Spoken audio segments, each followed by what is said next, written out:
The House of Commons is divided on whether it should be demanding a ceasefire in the Middle East. This while the Prime Minister is calling for the release of hostages by the Hamas terrorist group.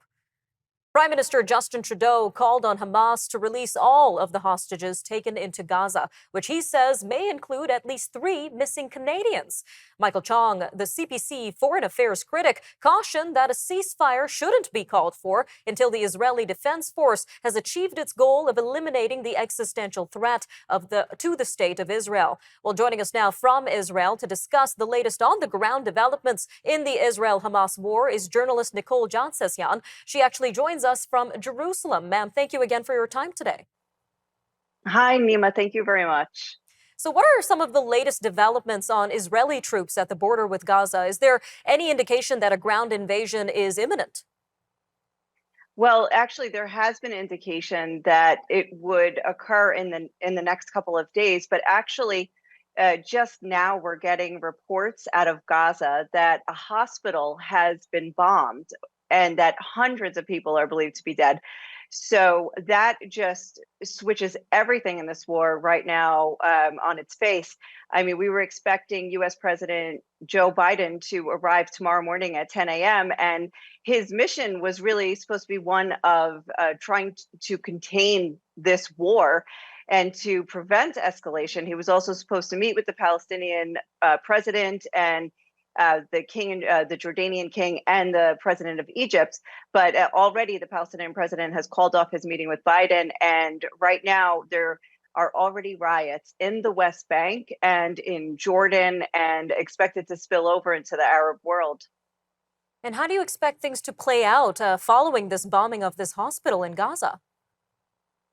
Well, we can expect probably an escalation. Already, Israel has been experiencing constant rocket fire over the past 11 days during this war, and I would presume that it's going to pick up. Now, of course, uh, even as we speak, we're getting reports that the Israeli side is saying that it wasn't their bomb. They didn't do it. They're saying that according to their research, they're actually blaming not even Hamas, but another terror group that operates out of Gaza, the Palestinian Islamic Jihad.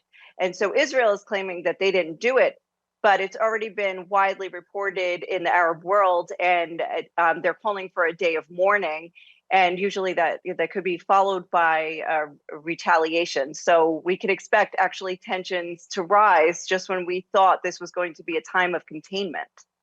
Definitely expect some tensions to rise, ma'am. Now, there's been a lot of discussion in regards to Israel's decision to shut off water and energy to Gaza. So, for some Mhm. perspective, just how much does Israel provide Gaza in terms of energy and water?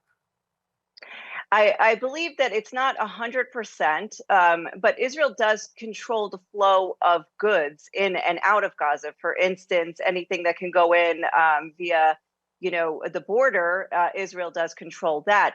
So there has been a complete cessation of food and for new supplies of water going through and new supplies of fuel. And at the moment, the last thing I read that was happening in Gaza was that citizens, residents there had 500 milliliters a day per person of water. So it was, look, it's definitely shaping up to be a massive humanitarian catastrophe. And if we do see, as reports are saying that there are several hundred possibly killed in this hospital explosion, that it's only going to get worse over there in Gaza.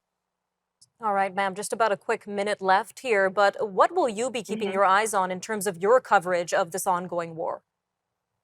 Yeah, that's a great question. I mean, I think it's actually everything that we had been keeping our eyes on, but now intensified even with with the hospital bombing. The north, there's Hezbollah operates out of the north and has been threatening.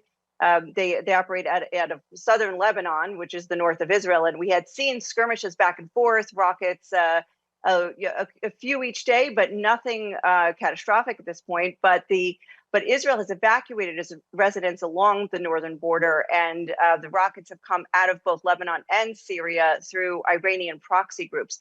So we need to keep an eye on anywhere that Iran has proxy groups, whether in Lebanon, Syria, even Yemen, possibly Iraq. Those are the places to watch and to see also now how if relations will sour between Israel and its allies, its Arab allies, such as Egypt and Jordan. All So right. we're keeping an eye on all of that. All right, ma'am. Lots to keep our eyes out for as things are likely to escalate. Again, thank you so much for joining us Yes. today on Forum Daily. Thank you.